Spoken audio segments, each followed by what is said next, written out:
Have you ever wondered why you jerk forward when a vehicle suddenly stops? Well, we can thank our friend Sir Isaac Newton for explaining this phenomenon. It's all due to his first law, the law of inertia.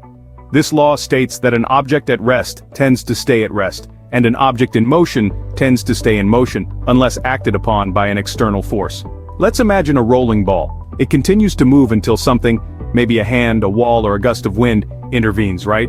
That's the law of inertia in action. The ball wants to keep on rolling until something outside of it forces it to stop.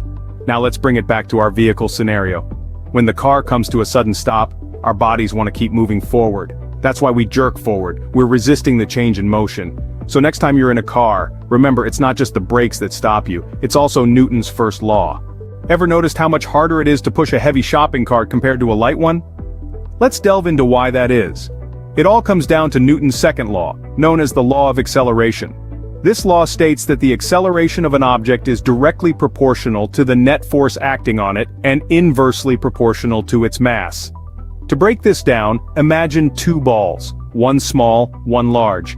To get these balls moving at the same speed, you'll need to exert much more force on the larger ball.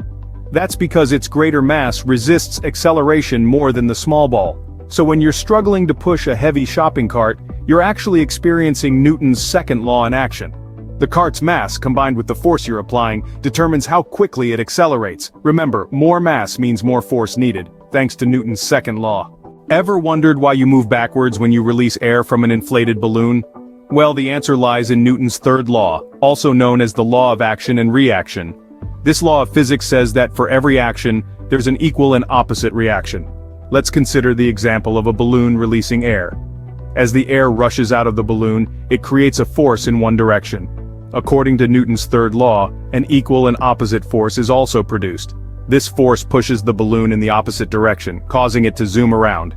In our everyday life, when you release air from a balloon and feel yourself moving backwards, it's the law of action and reaction at play. The air rushing out of the balloon is the action, and you moving backwards is the reaction.